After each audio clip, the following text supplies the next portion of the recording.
नमस्कार मेरे प्यारे प्यारे दोस्तों, आप लोगों को सबको दोनों हाथ जोड़ के नमस्कार करता हूँ। धन्यवाद दोस्तों। आज मैं अपना एक परिचय देना चाह रहा हूँ। मेरा नाम है विष्णु और मेरा जन्म गुवाहाटी नौगांव में होया था। वहीं से अब यहाँ पे हरियाणा में आ रहा हूँ। काफ़ी साल से यहाँ पे रह रहा हूँ। तो दोस्तों आज ना मेरा एक अपने निजी ज़िंदगी का एक हटके एक कहानी है जो मैं आप लोगों को आज शेयर करना चाहूँगा। पिछले साल जब मैं अपना गांव गया हुआ था, वहाँ पे 2-3 बूढ़े बुजुर्ग जो बैठे हुए थे, मैं भी जाके वहाँ पे उनके पास बैठ गया। तो उन्होंने मेरा पापा का शादी का बात छेड़ दी। तो मैंने सोचा क्यों ना ये कहानी में डालना चाहिए, बड़ा इंटरेस्ट है, सुनने में बड़ा अच्छा लगता है। तो अच्छा भी लगता है, पर पीछे आगे आगे जाके अगर कहानी में और भी जुड़ जाता है, अपना भी हो जाता है, दूसरा का भी हो जाता है। ज़रा तो मेरा अपना ही है जो भी कहानी है, इसीलिए मैं आप लोगों के साथ आज अपना सुख दुख दर्द सब कुछ शेयर करने वाला हूँ। इसीलिए मैं आप लोगों को ये नहीं कहना चाह रहा था कि जो 2-3 बुज़ुर्ग बैठे हुए थे, उन्होंने मेरा पापा के शादी के बारे में बात करी थी। तो वो तो मेरे को इतना याद नहीं है, पूरी तरह से मैंने याद नहीं रखा। फिर भी थोड़ा बहुत सोच के ना मैंने लिख के रखा हुआ है। इसलिए उसके लिए जो है जो क्या कहते हैं वॉइस ओवर करके मैं आपको सुनाऊंगा, क्योंकि उसमें मैं एक कॉपी में लिख के रखा हुआ है, इसलिए पढ़ के मैं नहीं सुना पाऊँगा आप लोगों को।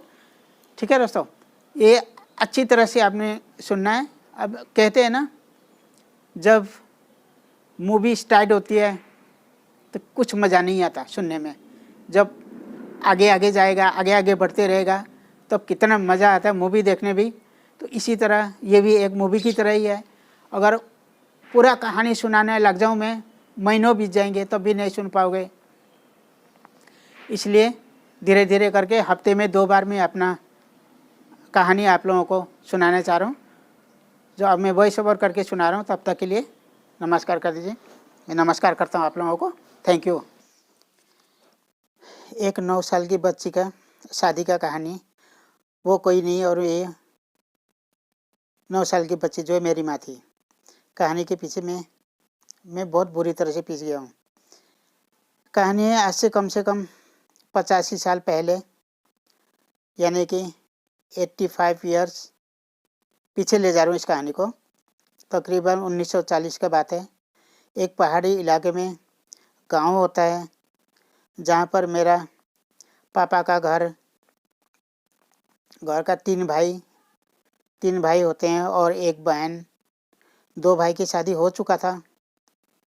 बहन यानी कि मेरी बुआ, मेरा पापा की शादी नहीं हुई थी और मेरा पापा का उम्र 12 साल और मेरा बुआ का उम्र 8 साल का था। मेरे पापा का नाम देवी प्रसाद है और लोग उन्हें देवी देवी कहकर बुलाया करते थे। घर में सब लोग कहने लगे देवी का शादी करना है, उम्र भी हो गया है।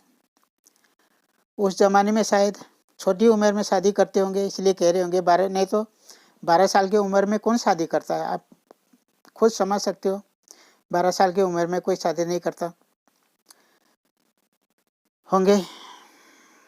आनन फानन में इधर उधर बात करते करते कम से कम पूरा गांव घर में बात फैल ही गया कि देवी का शादी हो रहा है। गांव घर में जब शादी के बात चलती है तो इतना मज़ा आता है सुनने में कि लोग खुश हो जाते हैं कि इसके घर में शादी होएगी, बाजा बजेंगे, नाचेंगे, झूमेंगे। बस ऐसा बहुत अभी भी ऐसा होता है गांव घर में, जैसे पहाड़ी इलाकों में। यहाँ भी होता है, पर इतना नहीं होता है जितना वहाँ पे होता है।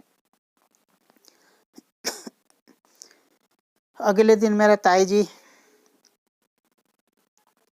अपने भाई को लेकर गए, यानी कि मेरे पापा को लेकर रिश्तेदारों के घर चले गए। वहाँ शादी की बात चलाई, पर वहाँ पे बात नहीं बनी, क्योंकि वहाँ के उस घर का जो गोत्र जिसको कहते हैं, जिसको गोत्र कहते हैं, वो एक ही था। हमारा और उनका गोत्र एक ही था, इसलिए हम लोग एक ही गोत्र का शादी नहीं करते क्योंकि भाई बहन माना जाता है। और वहाँ से किसी और ने कहा कि वो यहाँ तो बनी नहीं बात, वो उस गांव में चलते हैं, वहाँ पे लड़की है, चलो वहाँ पे चलते हैं, वहाँ पे चल के शादी का बात कर लेंगे, शायद वहाँ पे बात बन जाए। क्योंकि वहाँ पे एक लड़की थी शादी करने लायक की, मतलब कि थी तो छोटी उम्र की, 9 साल की। फिर भी वहाँ से चल पड़े, वहाँ से और किसी को साथ लेके चले गए, दूसरे गांव में चले गए। वहाँ जाकर शादी का बात चली तो शादी तो उन्होंने करना था, शादी उन्होंने करना था। 5 बहनें, कोई भाई नहीं था उनका। 3 बहन की शादी हो चुकी थी, चौथी मेरी माँ थी। बस शादी फाइनल हो गई अपनी बिरादरी की, ब्राह्मण जाति के साथ के साथ सगाई करके घर आ गए। 5-10 दिन 10 दिन में शादी का बात पक्का करके आ गए घर। रिश्तेदारों को खबर कर दिया। गांव घर में तो सबको पता ही चल गया था उसी दिन। उस ज़माने में फ़ोन नहीं हुआ करते थे, खुद जाकर निमंत्रण देना पड़ता था कि हमारे घर में शादी है, आप लोग आ जाओ। रिश्तेदारों के घर पे जाना होता था, कहाँ कहाँ कितना दूर जाना पड़ता, वहाँ पे चले गए। आज के ज़माने में तो कार्ड, आपको पता है, कार्ड देते हैं, मिठाइयाँ देते हैं, पर उस ज़माने में सुपारी दिया करते थे। सुपारी दिया करते थे वीरवार को। बस मेहमान आ गए, शुक्रवार को बारात जाना था। सर्दी का महीना, माघ का महीना था। माघ यानी मकर संक्रांति 13 जनवरी के बाद माघ शुरू हो जाता है। ये वही 22-23 जनवरी को शादी होगी। उनको भी, उन बुजुर्गों को भी डेट का नहीं पता था, बस इतना महीना का पता था, इस महीना में होया था। जब आधे रास्ते में बारात पहुँचे तो ठंडी हवा और बारिश में ठिठुरते हुए जैसे तैसे पहुँच ही गए सब लोग वहाँ तक जहाँ पे शादी होना था। जाकर आग जलाकर हाथ सेकने लगे। कपड़े गिले हो गए थे, आग में सेक कर कपड़े सुखाया और मेरे पापा को यानी कि दूल्हे को कंबल उड़ाकर शादी का मंडप में बैठा दिया था। छोटी सी 9 साल की गुड़िया साड़ी में लपेटी हुई हंसती हुई आकर अपने दूल्हे राजा के पास बैठ गई।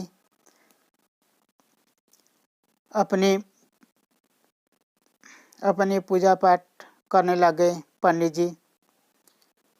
शादी ख़त्म हो गया, रात का शादी था, शादी ख़त्म हो गया। अगले दिन सुबह हो गई तो मौसम बिल्कुल साफ था। घर पे आ गए, वहाँ पे खाना वाना खा कर घर पे आ गए। घर आने के बाद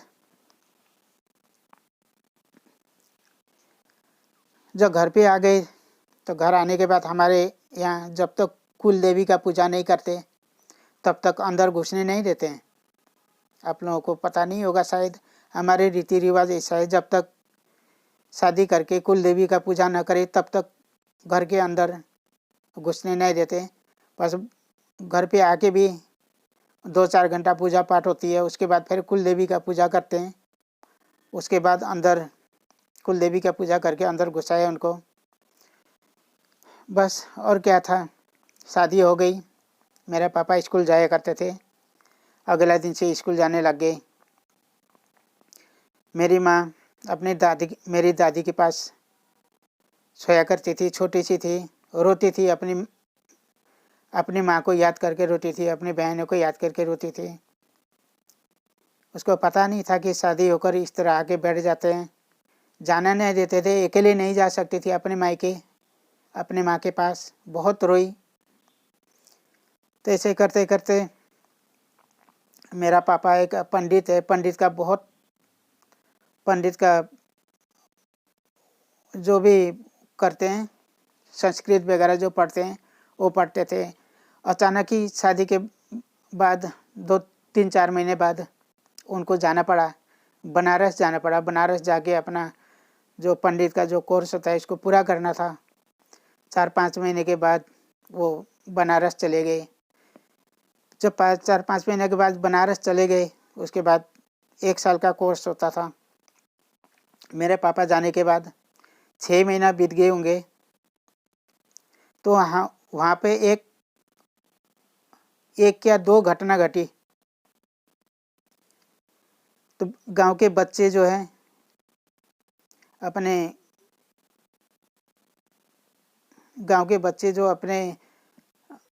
बकरियां गाय चुगाने के लिए पहाड़ी में ले जाते हैं, जहाँ पे पहाड़ी इलाके में तो बहुत बड़े बड़े पत्थर होते हैं। पत्थर के बीच में जो है, बीचों बीच में जाके बकरियां चढ़ा करते थे, इधर उधर घूमना, फिर शाम को 4 बजे वापस लेके आना। एक दिन ऐसा हुआ, कुछ बकरियां चुगाने मेरी दादी गई थी। 4-5 बच्चे भी साथ में होंगे। साथ में बैठ के एक जगह में बैठ के गाय बकरियां छोड़ दिया उन्होंने चुगाने के लिए, इधर उधर जाके दिन भर। फिर 3:30-4 बजे वापस घर ले जाना था। तो वहाँ पे एक पत्थरों के बीच में एक बकरी फंस गई थी। सिर्फ बकरी का आवाज़ आ गई, बकरी बोलने की आवाज़ आ गई, तो बाकी सब गाय और बकरियां आ गए थे घर, लेके आए। जब मेरी दादी आई नहीं तो घर वाले ने कहने लगे, माताजी कहाँ हैं, अभी तक आई नहीं। बाकी सारा गाय बकरियां भेड़ जो भी है सब कुछ आ गए हैं, बस एक बकरी नहीं है। फिर बच्चों ने कहने लगे कि पापा ये बकरी एक ना फंसी हुई है ऊपर, तो हम लोग नहीं निकल पा रहे हैं, वो बहुत ऊपर है। वहाँ पे जाके एक बहुत ज़ोर ज़ोर से बकरियां बोल रही है। फिर चले गए वहाँ पे देखने के लिए कि कहाँ फंसी है। 2-4 लोग चले गए। तो तब भी 5 बजे के बाद चले गए, तो वहाँ पे मेरे दादा चले गए ऊपर जहाँ पे बकरी बोल रही थी। शायद बकरी को तो उन्होंने निकाल दिया वहाँ से। जब बकरी को उन्होंने वहाँ से निकाल दिया तो उनका ना, या तो पैर फिसल गया उनका, बकरी तो बाहर आ गई है, बाहर आ गई, पैर फिसल गया, वहाँ से सीधा नीचे गिर गए। जब सीधा नीचे गिर गए तो उनका बहुत ज़्यादा चोट लगी, बहुत ही हद से ज़्यादा चोट लगी, बहुत ज़्यादा। सिर पे चोट, पीठ में चोट, सिर पे बहुत एक पत्थर घुस गया था। तो आनंद फानन में जो साथ में गए हुए थे लोग, उन्होंने कहा कि अब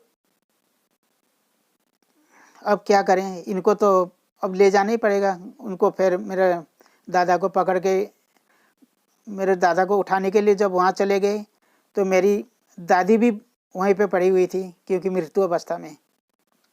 कि मेरा दादा, शायद मेरी दादी भी बकरी के बच्चा को निकालने गई होगी। कम से कम 2 फुट ऊपर मेरा दादा गिरा हुआ था, उसका थोड़ा बहुत प्राण था। तो उन्होंने फिर घरों लेके आ गए, दादा को भी ले आए और दादी को भी ले आए। बस जब घर ले आए सब रोने लग गए। तो फिर तब डॉक्टर होया नहीं करते थे, वैद्य को बुलाने चले गए। मेरी दादी का तो डेथ हो चुकी थी, दादा को तो बचाना था, इसलिए वैद्य को बुलाने चले गए।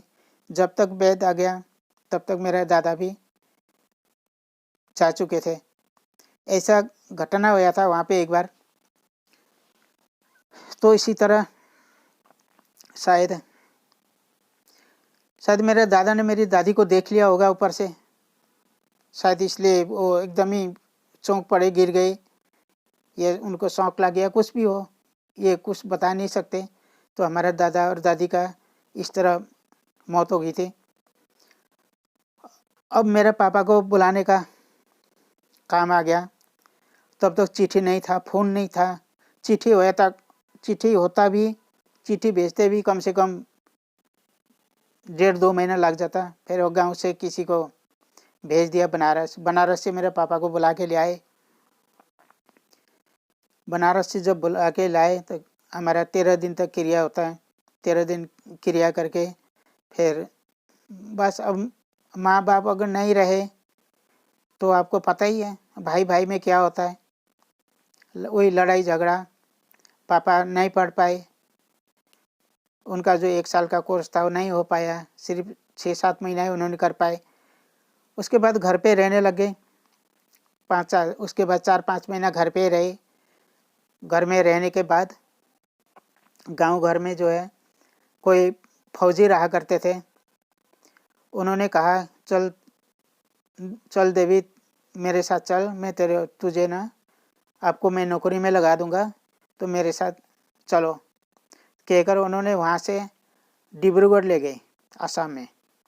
डिब्रूगढ़ ले जाने के बाद उसके बाद का आगे का कहानी दोस्तों आगे करूँगा।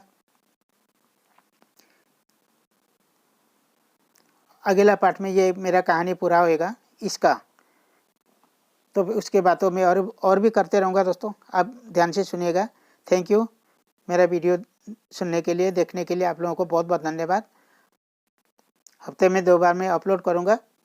इस कहानी को सुनने के लिए आपको सब्सक्राइब ज़रूर करना पड़ेगी। सब्सक्राइब करोगे, जो बेल आइकन का जो घंटी दबाओगे, जब तक घंटी नहीं दबाओगे तब तक आपको पता नहीं चलेगा कि ये यूट्यूब भी तो एक मैसेज भेजता है ना, उसको भी मैसेज ही कहा जाता है। जो नोटिफिकेशन आता है जो, वो भी एक मैसेज है भाई, विष्णु ने अपलोड करा है, आप देख लो।